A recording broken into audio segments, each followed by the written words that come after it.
Welcome everyone to Divorce Heroes, where we talk about divorce and the life after from a man's perspective.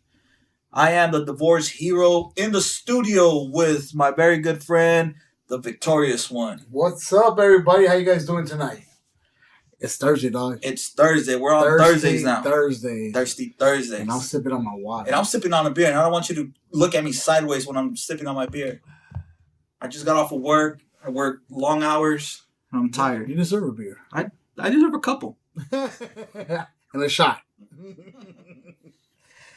Man, what are we talking about tonight? Well, before we get there, we got to pay some bills real quick. Oh, that's right. So we're going to shoot some hey what ups to TNT Mexican restaurant in the city of Bellflower.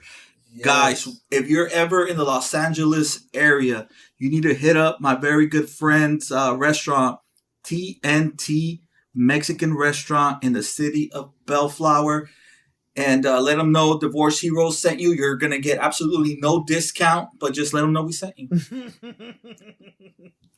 One day there'll be a free shirt there. We'll just see who the lucky guy is, or girl.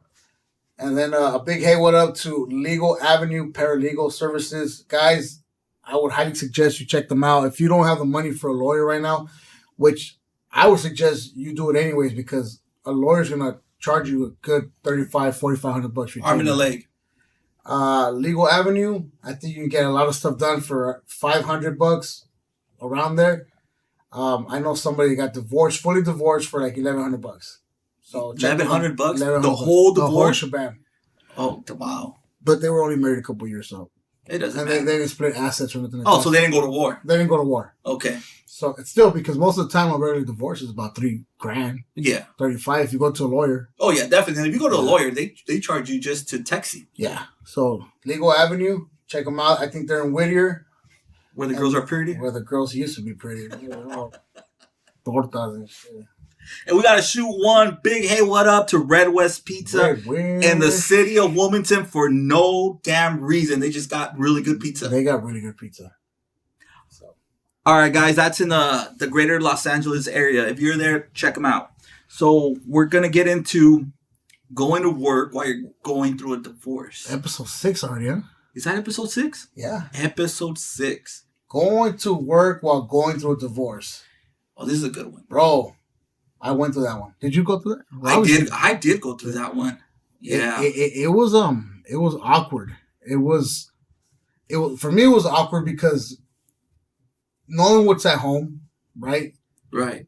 And not at that time I didn't learn how to shut it off, right? So I was taking my home problems to work and not focusing on work, thinking about checking my phone on a regular basis, bro, seeing if she texts, if she called. Yeah.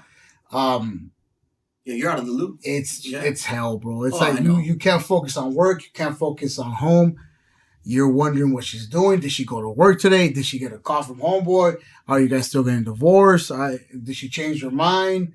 Did she put in the paper? It was just bad. Yeah, your mind is just everywhere. I remember that. I remember still trying to salvage my marriage because I wasn't sure we were getting divorced yet, right? Right. But I remember being at work.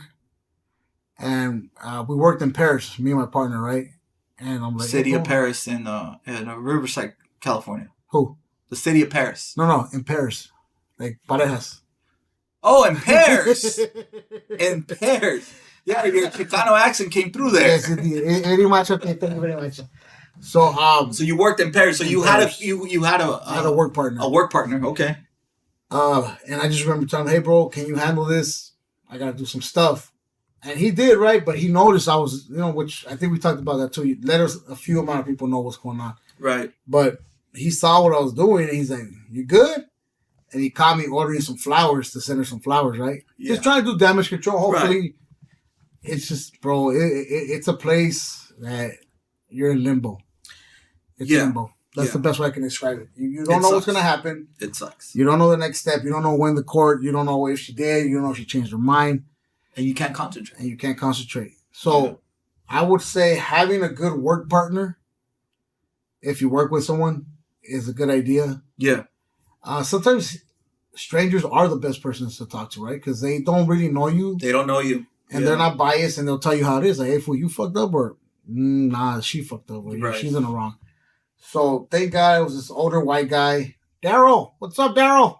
Big hey, what up to Daryl, dog? Daryl. Got a 6-pack at 46 years old, like he's just like a beach boy. But I thought, like, damn, he had beautiful blue eyes. I'm like, this motherfucker, fucking white boys, dog. They got all the good looks. So, his brother-in-law was going through the same thing. So he already knew. So he was giving me a glimpse of what to look for. Right. So that's what I'm saying. It's good to share sometimes because not knowing what I was going to go through was hell. But after I told Daryl, we used to say Daryl because it's sound like a black name, but he was white, right? He started sharing what was going on with his brother-in-law, right? Giving you an insight. Yeah. His brother-in-law lost his pad, lost the RV. He had a fifth wheel. So he lost. He was a firefighter, so he had failure, right? Right. Lost it all, bro. Lost it all. And he's like, "Look, I'm not telling you to scare you, Vic. I'm just telling you, if you're ready, you don't have to get ready." Exactly. So that really helped because I knew what would be in store. And he told me about the lawyers, how they're just there to take your money. So just talking to Daryl, it was like really refreshing. So I would look forward to our morning talks, right? And sometimes he would hear me out. Sometimes I'd be quiet. And he's like, "Hey, so what's going on with your situation? Still going through it. Nothing's changed. How's the girls? So like it was almost like having therapy at work." Yeah, he was able to be there for you and just at least bounce a little bit something back and forth. And just him being a stranger, someone I didn't really know, aside from work. Right. It was just like, it was easy to open up because like, all right, well, you don't know me like that, so I can tell you. Yeah, you can. Right. And so it definitely helped a lot. But if you don't have a Daryl in your life, I would say really, really, really learn how to focus. And what's that word? I always screw it up. Compartmentalize? Yes. Compartmentalize. I can't say it very slow, so I just said it fast. Yes. Compartmentalize, bro. Learn how to separate everything, bro. It's hard though. It's hard for certain, like me. I'm the type of individual that how I feel is how I act. Yes. I don't know how to be. I wouldn't be a good actor because my emotions come through. I wear them on my sleeve, right? But if I'm happy, that's actually what makes you a good actor, bro. So you probably would be a good actor. One day I'll be on a season 4 of this film. So how I feel is how I come across, right? Yeah. So like I understand what you're saying. Going to work.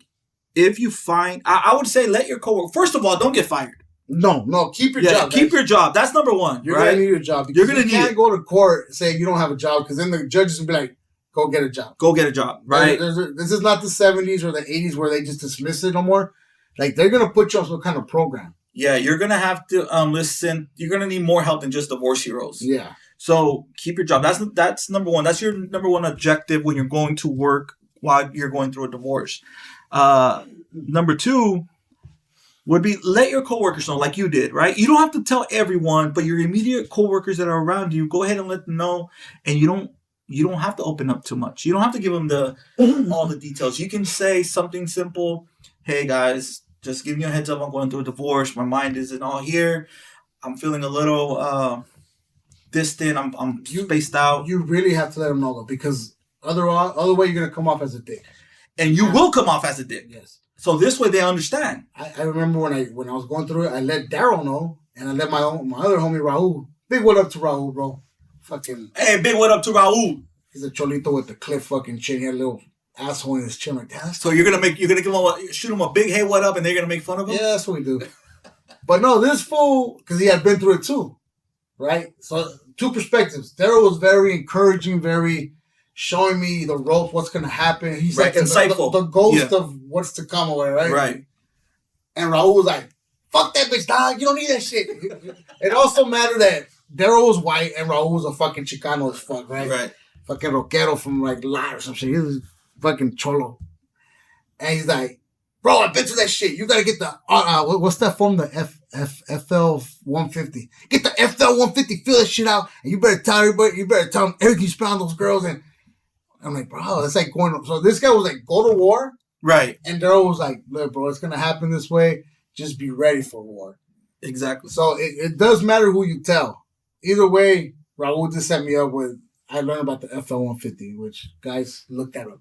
FL-150. That's FL-150. That's the expense report for when you pay child support. Oh, really? Like you write down everything you pay for. They itemize everything that you've been paying. Yeah. Okay. So FL-150, guys, take it. You can go to Legal Avenue. They'll fill it out for you too. Legal Avenues, big what up for her again. Big what up. Man, she gets too. You better start paying. That's promotion right there, homie. All 50 people that are listening right now. So it does matter who you tell. It's very important though to let them know, because you will come off as an asshole if you don't let someone know you're coming to work with an attitude. Because you will come home to work with an attitude. You will. At the very least, you'll be silent, and they know that you're not silent, and be like, "What's up with this fool?" That's true. You're not yourself, and everyone. If you've been working with people for a long time, you get to know each other, right? So letting them know, if you don't want to open up, and you probably shouldn't open up to anyone that you don't trust, but a simple, "Hey guys, just give me a quick heads up. I'm going through a divorce. Just want you guys to know, right?" Anyone that's been through a divorce and hears those words are gonna take care of everyone else, and gonna let everyone else know, "Hey guys, we're gonna cut Johnny some slack." Yeah, because going through a divorce is one of the worst things. There should be some kind of disability, bro. They really should. Like, you know what? Because a lot of jobs would let you take some time off. And they do. Yeah, they do, because of stress and or it could just be dangerous for you to be there. Yeah, if you're not focused on work, and if you do, I know a lot of guys that work in very just dangerous areas, right? Refineries, just all kinds of plants and from all kinds of plants. There's so much danger that if you're not focused on your job or your task at hand, you will get hurt. Imagine being an air traffic controller where you have to land all these planes and you're manipulating all this stuff all up in the air. And you're busy fucking reading a text message talking shit about you, and you're just waving the thing left and right. Guys, please. That's probably how a lot of these accidents happen. It probably is. If they really investigated, they found out that the person was going through a divorce. So, divorce at work, right? It can go two ways, bro. This is gonna be a touchy subject. I'm not gonna say the word because we could get shut down for it. Right. But flagged. Yeah. Well, they could shut it down too, because it's like a red flag word. But I was working construction, and there was a guy that I knew. He was a trades, right? He's an electrician. Big what up to the electricians. Yeah, to all the locals. $250 because I was a pipe for Spain song. But all of them, they'll do America great. Work union, live better. So check it out. This guy got the divorce news. Yeah, okay. And we all knew. Not because he told anyone, but because we're cool with his brother. And his brother told us, "Damn, my brother's going through it, whoop-de-whoop." And this is how it can go wrong. This happened in a matter of a week. We found out on a Thursday. By Wednesday or Friday of the following week, he had jumped from the 75th floor. Oh, wow. So we're not saying the word, but right. Yeah. He couldn't take it. The pressure. The chick did do him wrong, from what I heard. She moved somebody in right away. Yeah. Changed the locks. You can't see your kids. It's enough to make a man do some dumb shit, bro. To be honest. Absolutely. Absolutely. It's that's always got to me, because I'm like, what must have been going through his mind, right? Right. But this is why platforms like this are important, because if you don't know what to do in a situation like that, you could very well take it the wrong way and do something dumb. Your life isn't over, bro. It's going to suck for a while. It's going to suck.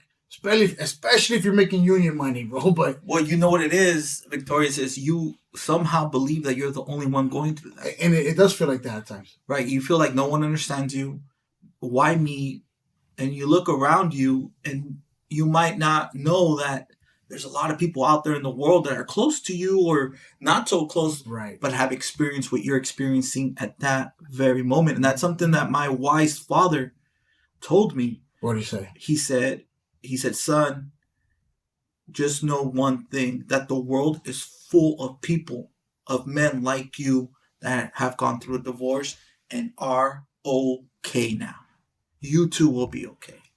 That's actually refreshing to hear. That would put a smile on my face to hear that. Yeah. I wish I would have got some of that advice from my parents, from my dad, but that's refreshing, bro. Because you feel like I'm the only one going through this. No one understands what I'm going through. You know what? I used to think it was a cliche, just people being extra. Like, you feel like the walls are caving in on you. Absolutely, yeah. But it really does feel like that. You do feel that way. And you could be at a bar, bro, with 100 people having fun, laughing, yelling, screaming, throwing, watching the game, right, flirting, and you just feel like you're sitting on that stool by yourself. By yourself. The walls just closing in. Everything around you doesn't matter, and you're just in your head thinking about what's about to change. First of all, what happened? What's about to change? What's to come? And if you have children, that makes it 1,000 times worse. You're right. So, man, I can't stress this enough. Like, you really have to tell somebody. Just talk to someone. It can go wrong really fast. It really can. Fast. So work could be a good thing. It's a good distraction. It could be a good distraction, right? You go to work. If you work in a very good environment, in a positive environment where you're surrounded by people that you have a good relationship with, and you bounce off ideas, and you're creative, and it could distract you in a positive way where you dive yourself into your work. It could also be bad if you're an air traffic controller or if you're working in. What would you say would be the worst job to be in? Probably a police officer. I was thinking the same thing. Yeah, because your judgment needs to be on point. Yeah, all the time, especially when you're with a partner. You know what? There could be others. That's the first one that came to mind. It came to my mind too. I just think maybe that's.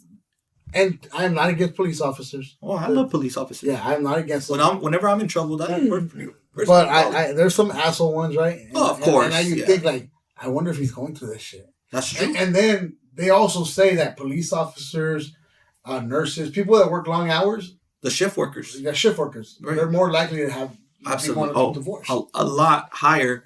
Yeah, they're more susceptible. You're a cop on night shift, and your lady's at home alone, just waiting to be pleased, and she's getting tired of it. They're more people that work shift work are more susceptible to stroke, heart attack, and divorce. These are facts, people. We did our research. Yeah, our research department did. Down the hall to the right. We asked our friend Google. Dr. Google. Dr. Google.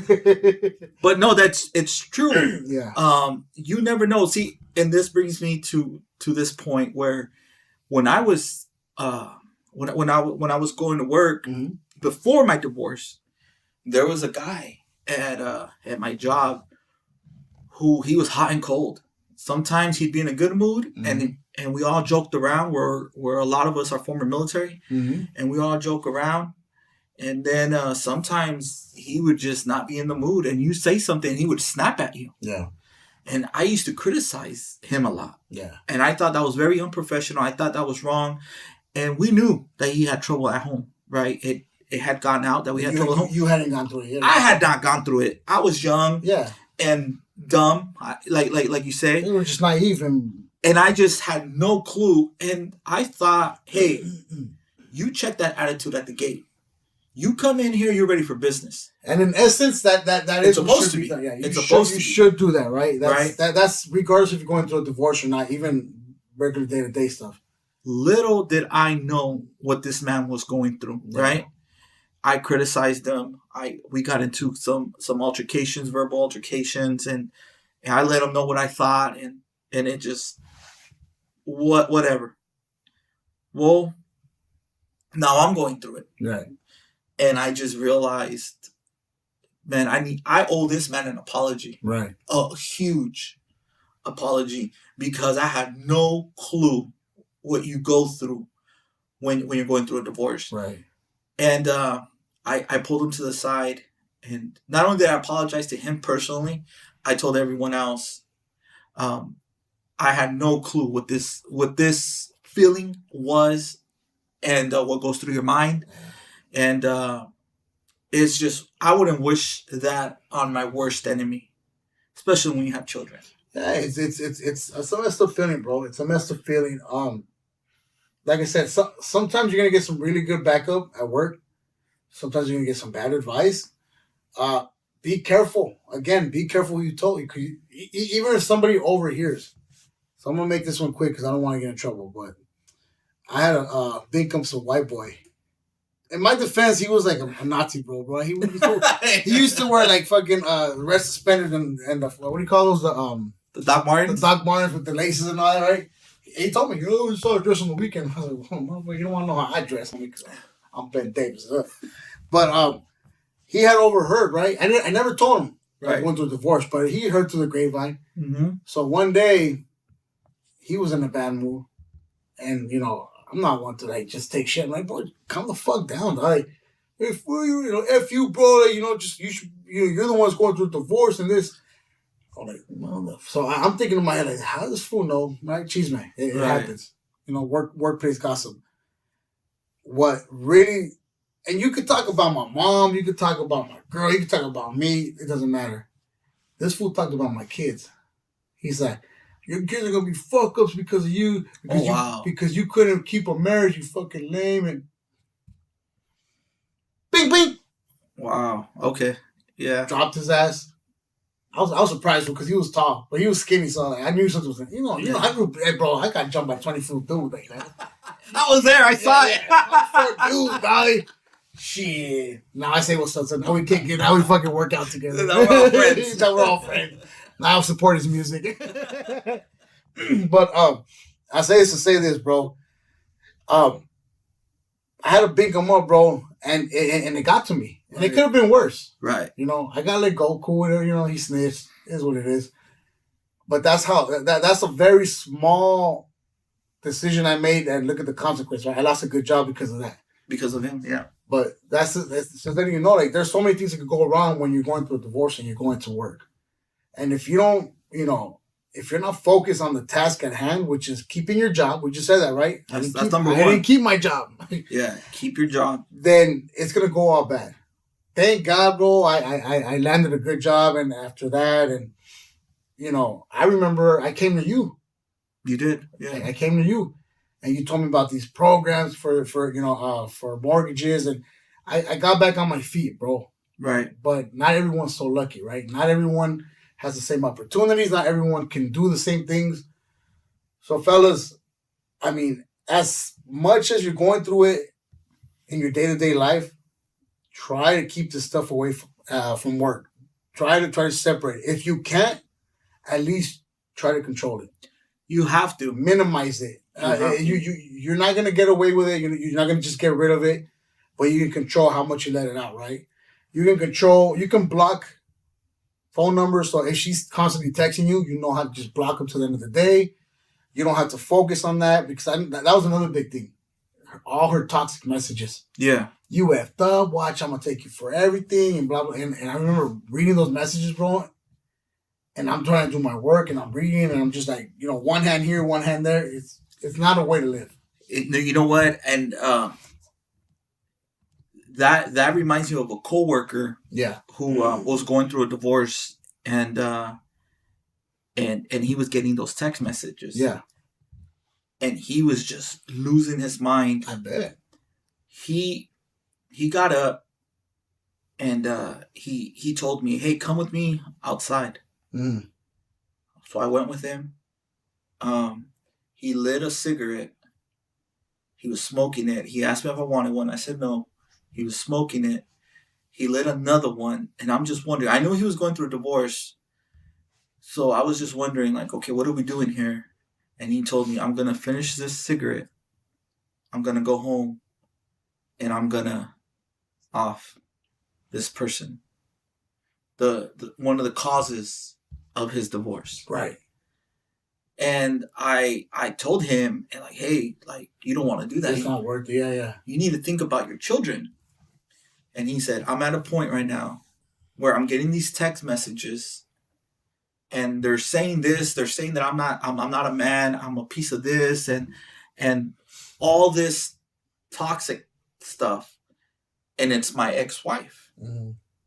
I'm not gonna go hurt her because that's the mother of my children, but I am gonna go hurt the woman that's feeding her all this stuff because I know exactly who it is. Mm. So I told him, chill. calm down. At the end of the day, you could go do what you want to do, but you're going to make your kids suffer. Right. Just as if something was to happen to their mother, because something's going to happen to you, and now they're going to have to go see you through a glass window. Yeah. You don't want that. So turn your phone off. I'm here. Let's talk. Right. Get it out of your chest. At the time I hadn't gone through a divorce, so I didn't know what to say. Yeah. But I said, whatever you need to tell me. Just talking about it, bro. I'm here. I don't know what to say. I've never gone through this.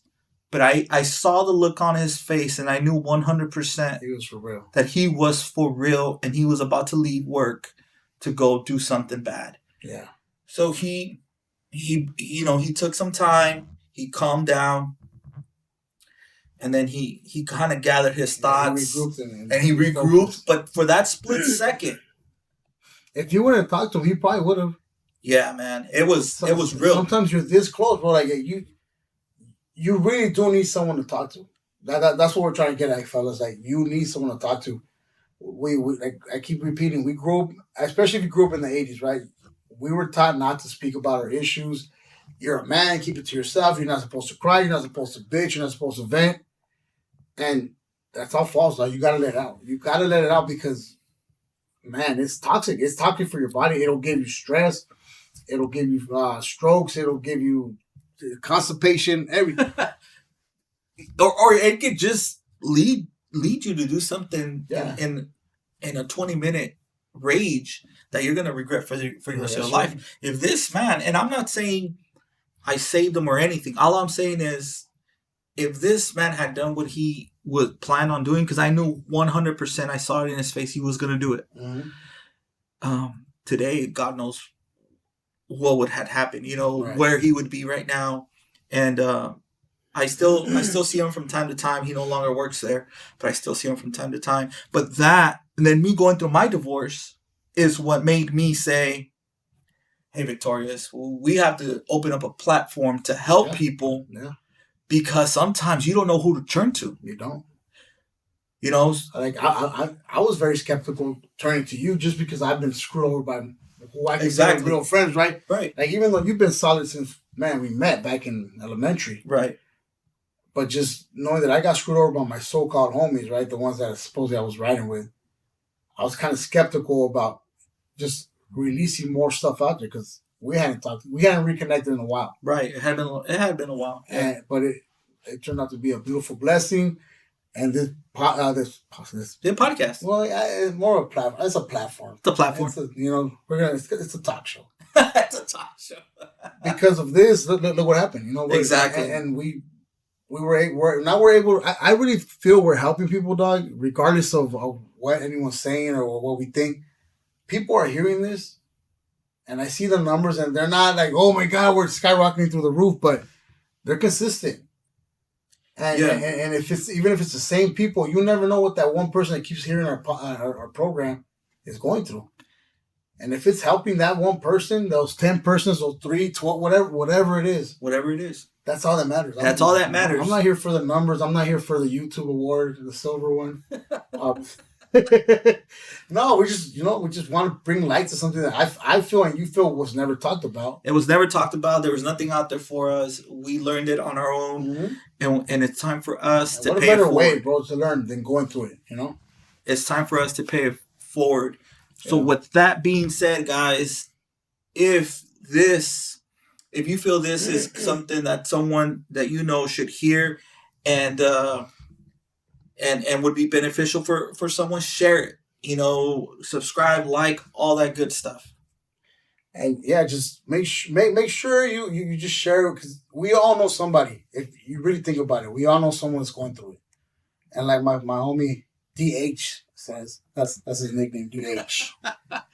I promise you that this is temporary. The darkness is temporary. You will come out on the other side. All you have to do is keep moving. Yes. Move towards the light. Keep going, and you will come out on the other end. This is not forever. I 100% promise that you will be okay as long as you move forward. With that being said, guys, thank you for listening, and see you next Thursday.